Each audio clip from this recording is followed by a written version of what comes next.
Today at The Informer, we're joined by iCook and the Shadow Minister for Health, Georgie Crozier, who are both here today after a momentous week for Ian. Ian, welcome back. Georgie, glad to have you. Hi, Michael. How did you feel last week, Ian, when you woke up to the news that Georgie had managed to wrangle a parliamentary inquiry? The news of the reopening of the inquiry, that was very, very good news. I mean, I found it extremely difficult in the first inquiry when I was listening to both people from Dandenong Council and Dr. Sutton sit and literally lie to politicians. I just wanted to jump up and yell the truth, but on pain of death, I was told you had to sit there and be quiet and just listen, and that was very difficult. So having an opportunity for them to be cross-examined now on the truth of the matter and what they should have been telling the politicians that were there at that inquiry, yeah, it's excellent. I'm really pleased. And I think it shows the integrity of people like Georgie, that they will stand up, see new information and say, we need to fix this now. Great stuff. Georgie, was it hard to get this over the line with the crossbenchers? Well, Michael, I moved a motion firstly in the Parliament, which we didn't get afforded time to debate. So I actually then moved a motion within the committee itself and explained to those crossbenchers about the importance of the parliamentary process and the integrity of the parliamentary process after new evidence had come to light, and that it questioned some of that evidence that was put into the first inquiry. So I felt it was really important to protect the parliamentary process, as well as that what has happened. We've got more evidence and we needed to reopen the inquiry. So I did do some, we had some discussions, but, it was great. It was agreed to, and we are reopening the inquiry into the closure of iCook Foods. Fantastic stuff. So what's going to be different this time with the inquiry? What new evidence tipped it over? Well, when I've gone back and had a look at it, with the new evidence that's come forward, I think we've got to call back some of the witnesses that presented to us before, based on that new evidence that we now know, that we didn't know then. There are other witnesses that I think need to come forward that have provided new information that's come into the public domain. One of the things that I was concerned about last time and why we wrote the minority report was around the financial position of Community Chef and the Pitcher Partners report. Before the inquiry was set up, I'd been asking the government for the Pitcher Partners report. It was always denied to me. And in that inquiry, I was able to get it under parliamentary privilege, but it was too late to be able to question some of those findings in that report, and we didn't have that opportunity. So around those issues, there's so much opportunity and there's so much need, I think, to revisit some of these issues that have now come to light and some of the evidence that we heard from in the previous inquiry.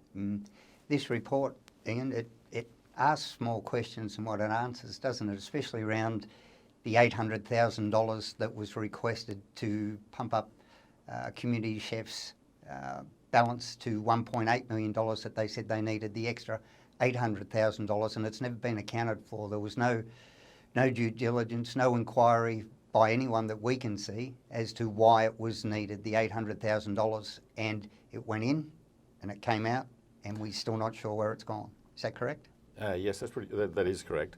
The amount of money that actually went through, if you like, that account or the same way, so that's going from the department to Community Chef. So when they give Community Chef money, it turns up as an asset in the Department of Health's books, and then it comes across as a liability in Community Chef's books. Now, Community Chef's books are now gone, and they're all now owned by Western Health that's now taken them over. But literally, just as Community Chef is being transferred into Western Health, it's not just the $1 million facility that they had and the $800,000 that they were given. That account and the way it's accounted for, there's actually $3.3 million literally gone into Community Chef and disappeared. This is at a time when it didn't need it. And so there are a lot of questions. Apart from the losses all the way along and the things I've told you before about the fact that business was charging enough and should have been making money, if you applied its food cost to our business, I'd have a Learjet by now. It should have been make money. So money has gone missing. I have no doubt about that, and we can show you specifically, Wes, that money has gone missing. The question is, where did it go? And the silence has been deafening, Georgie. The parliamentary inquiry, how does that differ from a royal commission? Well, Michael, a parliamentary inquiry actually has more powers than a royal commission. So we can subpoena documents, we can subpoena people. So we have got, very large powers. It's a really important part of the parliamentary process that you're able to do that, because through a parliamentary inquiry, there are recommendations that are made to government that could then, for instance, lead to change in legislation or review. So it is incredibly important that, as I keep saying, the integrity of the process is upheld, and that it does have those powers, that people can come before an inquiry and have privilege and be able to say what they need to say without having any, that they can, under that privilege, they won't be sued, or they won't have that those issues hanging over their heads, so to speak. So with that, there is a really strong point too, that you can't lie. There is contempt of Parliament, and that is a serious issue as well. So it's a very important part of the process, as I keep referring to, because of the work that is done in these parliamentary inquiries. Great. So, Ian, what are you hoping for to come out of this inquiry, apart from the truth? The truth, if the truth is what comes out, then I will be, then I will be very happy with the result. All we have ever asked for is openness, the truth. We know most of what has happened to us. We have evidence of the crimes that have been committed against us as a family and as a business, and a whole lot of that will come out just by the truth being told. There are some questions we don't have answers to. There are questions, deeper questions of, we know most of why, but the detail. And I also look at the people involved and think, what was their motivation? I mean, are these people just, they get off on destroying other people's lives? I don't know. And I guess as a victim, that's one of the hardest things, is that you keep questioning in your head, I wouldn't do this to someone. Yeah. Why did someone do this to me? Not only you, Ian, but your 40 plus Absolutely, staff, the yep. suppliers and their families that were affected by it, the integrity and the respect for those in power have all been damaged with this, and I don't see anyone rushing forward to give an explanation or try and explain it away. They've put their heads down in the bunker and resulted in Georgie having to implement this parliamentary inquiry. How do we stop it becoming like the Coates inquiry, where everyone turned up with a bad case of amnesia and... Oh, the collective amnesia. Yeah. That was disgraceful. 10 bureaucrats and 3 ministers and the Premier, all with that collective amnesia. And the thing with that is, what I find so stunning is that the legal costs of all of those people was more than the actual cost of running the inquiry. Now, that was a farce, and people know that. They know that that was farcical. We have to make sure that what is coming before us is absolutely the truth. There are questions that need to be answered. There are, based on the evidence that has been brought forward since that time, based on what I've asked in the Parliament previously, and the government wouldn't answer. There are so many questions here, but it goes to the fact that, has there been a miscarriage of justice? The whole point of the 96 charges and being thrown out the minute, before you step in the court, all of these other issues that have now come forward, the people that have been, for whatever reason, reluctant to be able to put the evidence forward. But I'm also arguing, Michael, the FOIs. I've put FOIs into the department that I'm still waiting on some of these issues. I got one back last week, or 2 weeks ago, from Knox Council, 452 pages, of which 400 were blanked out. The very document that I know exists is not in that, and I'm still waiting on the department to provide me with that information. That is what we're constantly dealing with, this obfuscation, secrecy, and hiding the truth and hiding the information. So I'm determined to get to the bottom of it, because I think there has been some serious issues that have gone on, and if it wasn't for the tenacity and resolve of Ian and the family, then, people could have got away with this. It really seems we've got the fox guarding the hen house here, with everything controlled from, the freedom of information requests, the IBAC that's underfunded and overworked, the police that have claimed, I think it was a conflict of interest on the report that I saw because Dandenong Police couldn't investigate Dandenong Council. Well, to me, that would infer a bigger conflict of interest. 4 investigations by police into this one matter. I mean, seriously? 4 investigations? So the government has to have some, they've got answers to, they've got questions to answer, I should say, and they've got to be accountable for what they've done and from everyone that flows underneath them. On the issue of the FOIs, if a document can be found and can be produced under FOI, then it's things like, if it's in the public interest, it should be released. They can redact things if it's giving someone's personal details, and by personal I mean their home phone number, where they live. Fair enough. You don't. That shouldn't be allowed to just be pushed out there. The document that blew up was a week and a half ago. The one from the Ray Knox. Christie. Yep. Okay. So that document effectively exonerated iCook Foods, said we didn't produce the food. The other thing that document would have done is that document, if it had been released to me under FOI when I applied for it, it would have been evidence in the criminal case that they filed against me. Now, whenever a council doesn't release a document and they black them out, as Georgie's seen, then they have to put why. So if it's 33.1, then it's because there's personal details, etc. So you might have a name or something blocked out. Okay, then you decide whether that's legitimate or not. This document that exonerated me, that would have been used in a court case, both civil and criminal, do you know what it was removed? You know what the reason for its removal? It's one of the ones they can do is not relevant. How the hell did Knox Council decide that report was not relevant? And in actual fact, doing that to that document is perverting the course of justice all day, every day. If you go to the Crimes Act, anybody who suppresses information that they know or should rightly have known would be used in a criminal or civil law case, from memory, it's 10 years jail. I mean, it's serious stuff.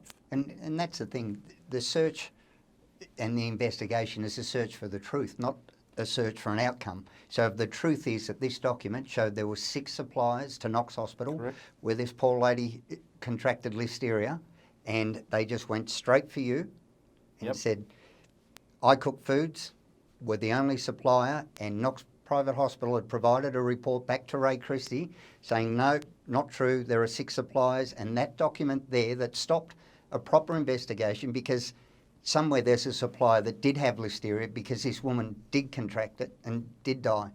So as much as the health department and Professor Sutton want to say with platitudes, we're not going to apologise for taking health and safety seriously, they've actually done the opposite. And I understand there was meant to be a coronial inquest into the ladies. No, in actual fact, if the lady had died of, so it was confirmed that she had died of listeria, and listeria, we'll say food poisoning, then yes, that probably would have been referred, and in fact would almost always be, because they would then say, well, it's not a natural death, it was actually caused, and then whoever caused it could end up in a lot of trouble. Industrial manslaughter? Well, yes, if you knew that the food was contaminated and you still supplied it to someone, yes, there's all sorts of very serious charges in all of that. But in this case, the woman actually died of pulmonary edema, which is fluid on the lungs, and ischemic heart disease.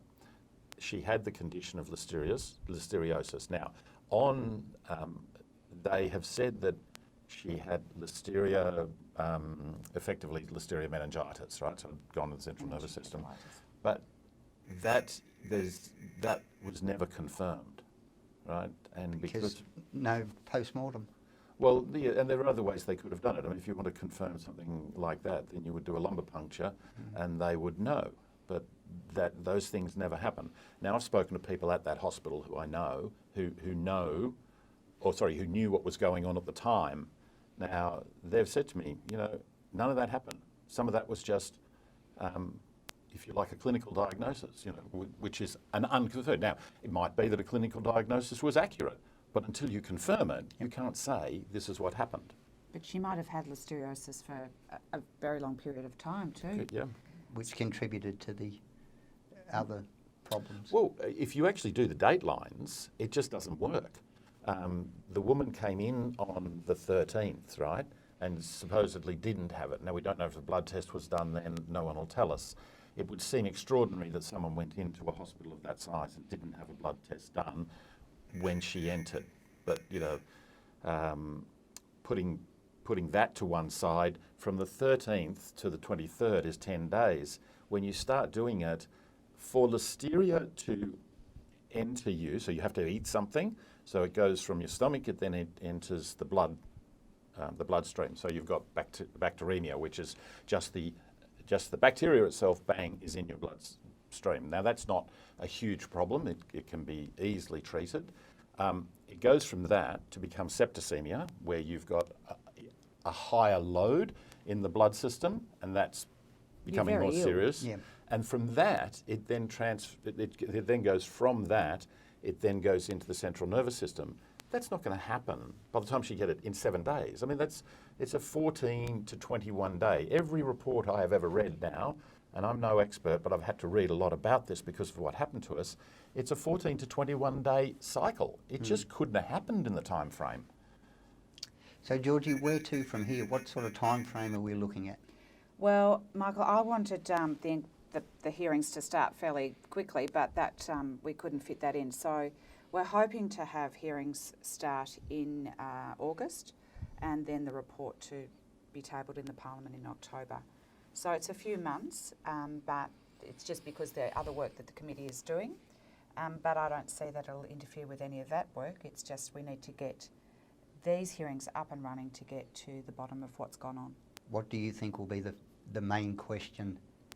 Well, I think there's a lot of questions I've got. I mean, around the evidence that we provided from The suppression of evidence would have to be when exactly. knowingly. Exactly, and knowing what we've got, and now having the Picture Partners report, having the evidence from the Knox Council, but importantly from the evidence from the Dandenong City Council and what they told us. There are a whole range of issues, and clearly I did ask Elizabeth Garlick about the slug, and there was a definitive no in her answer to that. So I think with the more information that's come out, there are just a multitude of questions that need to be answered. Now, whether we will get to all of those, I'll have to be very strategic in terms of what I ask, because it could take from, I think, here to next Christmas. But I'm hoping that others who are looking at this issue too will be also very interested in those questions we ask and the answers that are provided. Where does the buck stop with this? With the government. All the way up to the Andrews? Absolutely. This is Department of Health, local council. I mean, they've all got responsibilities, but the government ultimately has a lot of questions to answer on this, and they have from the word go. That's why I put it into question time, why I moved the motion to get the first inquiry up, and now this second, the reopening of the initial inquiry.